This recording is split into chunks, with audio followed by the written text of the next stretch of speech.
ನಮಸ್ಕಾರ ವೀಕ್ಷಕರೇ, ಇವತ್ತು ನಾನು ಮಾತಾಡ್ತಾ ಇರೋ ವಿಚಾರ ಒಂದು ವೈಷ್ಣವಿ ಗೌಡ ಅವರ ಎಂಗೇಜ್ಮೆಂಟ್ ಬಗ್ಗೆ. Super exciting moment in my life ಅಂತಾನೆ ಹೇಳ್ಬೋದು. ಮೊನ್ನೆ ಎಂಗೇಜ್ಮೆಂಟ್ ಆಯ್ತಲ್ಲ, ಅದ್ರ ಬಗ್ಗೆ ಸ್ವಲ್ಪ ಡೀಟೇಲ್ಸ್ ಹೇಳೋಣ ಅಂತ. ವೈಷ್ಣವಿ ಗೌಡ ಅಂದ್ರೆ ನಮ್ ಎಲ್ರಿಗೂ ನೆನಪಿಗೆ ಬರೋದು ಅಗ್ನಿಸಾಕ್ಷಿ ಸೀರಿಯಲ್ ರೀ. ಏನ್ ಆಕ್ಟಿಂಗ್ ಮಾಡಿದಾರೆ ಹುಡುಗಿ ವೈಷ್ಣವಿ ಗೌಡ. ಅವ್ರು ಗೌಡ ತರ ಕಾಣಲ್ಲ ರೀ, ಒಂಥರ ನಾರ್ತ್ ಇಂಡಿಯನ್ ತರ ಕಾಣಿಸ್ತಾರೆ. ಉತ್ತರ ಭಾರತದ ಹುಡುಗಿ ಬೆಳ್ಳಗ್ ಹಂಗ್ ಹೊಳಿತಾರೆ ಆ ಹುಡುಗಿ.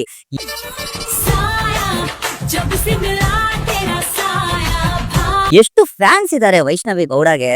ಇತ್ತೀಚೆಗೆ ಸೀತಾರಾಮ ಸೀರಿಯಲ್ ಕೂಡ ತುಂಬಾ ಚೆನ್ನಾಗಿ ಮಾಡ್ತಾ ಇದಾರೆ, ಅದ್ರಲ್ಲಿ ತುಂಬಾ ಫೇಮಸ್ ಆಗಿದ್ದಾರೆ ಕೂಡ.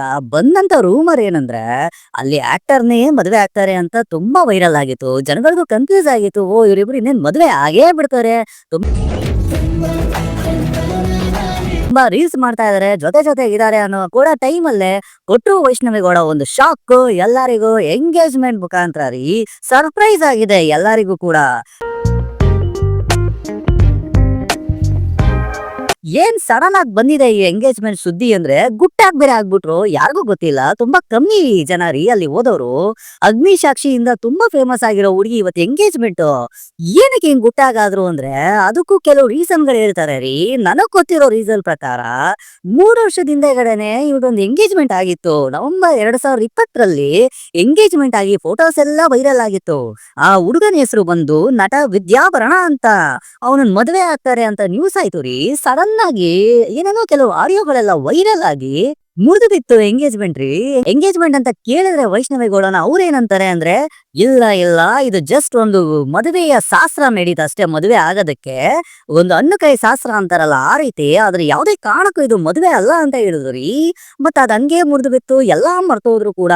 ಜನ ಕೇಳೋರು ವೈಷ್ಣವಿ ಗೌಡನ ಹತ್ರ, ಯಾವಾಗ ಮದುವೆ ಆಗ್ತೀರಾ ನೀವು, ಇಷ್ಟು ಚೆನ್ನಾಗಿದ್ದೀರಾ, ವಯಸ್ಸು ಬೇರೆ ಆಗ್ತಾ ಇದೆ, ನಿಮ್ಮನ್ನ ನೋಡಕ್ ಆಗ್ತಾ ಇಲ್ಲ, ಯಾವಾಗ ಆಗ್ತೀರಾ ಅಂತ ಎಲ್ರು ಕೇಳೋರು. ನೀವು ಹೇಗಿದ್ದೀರಾ ಅಂತ ಯಾರು ಕೇಳ್ತಾ ಇರ್ಲಿಲ್ಲ, ಮದುವೆ ಯಾವಾಗ ಅಂತಾನೆ ಕೇಳ್ತಾ ಇರ್ರಿ. ಸೊ ಇಲ್ಲಿ ನಿಮ್ಗಿದೆ ಉತ್ತರ. ಆ ಎಂಗೇಜ್ಮೆಂಟ್ ಮುರಿದಾದ್ಮೇಲೆ 1.5 ವರ್ಷ ಆದ್ಮೇಲೆ ಅಂತ್ರಿ ಈ ಫ್ರೆಂಡ್ಶಿಪ್ ಶುರು ಆಗಿತ್ತು.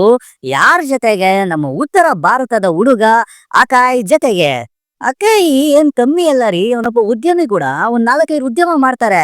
ಅದಲ್ದೆ ಏರ್ಪೋರ್ಟ್ಸ್ ಅಲ್ಲಿ ಕೆಲಸ ಮಾಡ್ತಾರೆ. ಮುಂದೆ ಫ್ಲೈಟ್ ಅಲ್ಲಿ ತಿರುಗಾಡ್ಬೇಕಾಗತ್ತೆ ವೈಷ್ಣವಿ ಗೌಡ ಸುತ್ತಮುತ್ತ ಎಲ್ಲಾ ಕಡೆ ಹೋಗ್ಬೇಕಾದ್ರೆ. ಬಿಕಾಸ್ ಏರ್ಫೋರ್ಸ್ ಅವರು ಬೆಂಗಳೂರಲ್ಲೇ ಇರ್ತಾರೆ ಅಂದ್ರೆ ಹೇಳಕ್ಕಾಗಲ್ಲ, ಇಡೀ ಇಂಡಿಯಾ ಸುತ್ತಬೇಕಾಗತ್ತೆ. ಜೊತೆ ವೈಷ್ಣವಿ ಕೂಡ ಅದ್ ಹೇಗ್ ಮ್ಯಾನೇಜ್ ಮಾಡ್ತಾರೆ ಅಂತ ಗೊತ್ತಿಲ್ಲ. ಆದ್ರೆ ಜೋಡಿ ಮಾತ್ರ ನೋಡಿದಾಗ ಮುದ್ದಾಗಿತ್ತು. ಏರ್ಪೋರ್ಟ್ ಅಲ್ಲಿ ಕೆಲಸ ಮಾಡ್ತಾರೆ ಅಂತ.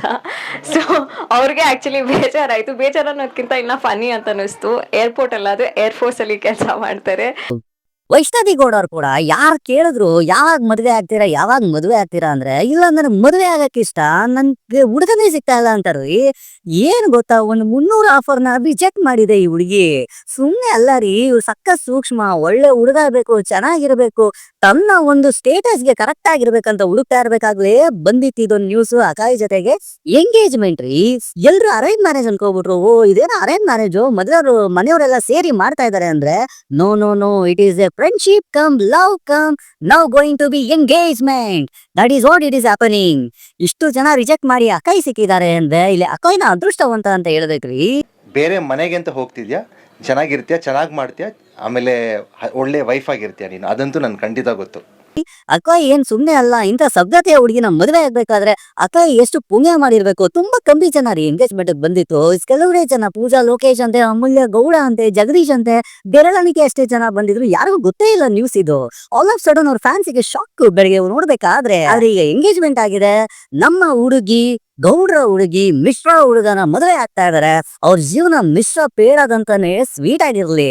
ಯಾಕಂದ್ರೆ ವೈಷ್ಣವಿ ಗೌಡ ನಮಗ್ ನೋಡೋದಕ್ಕೂ ತುಂಬಾ ಸಭ್ಯತೆಯ ಹುಡುಗಿ, ನಮ್ಮ ಕನ್ನಡದ ಹುಡುಗಿರಿ. ಇವಾಗ ಮದುವೆ ಆಗ್ತಾ ಇದಾರೆ ಅಂದ್ರೆ ಖುಷಿನೇ. ಸಾಕಷ್ಟು ಹಳೆ ರೂಮರ್ಸ್ ಗಳನ್ನೆಲ್ಲ ಹೊಡೆದಾಕೋಣ. ಈಗ ಅವ್ರ ಜೀವನಕ್ಕೆ ಒಳ್ಳೇದಾಗ್ಲಿ ಅಂತ ಬಯಸೋಣ. This is my engagement day.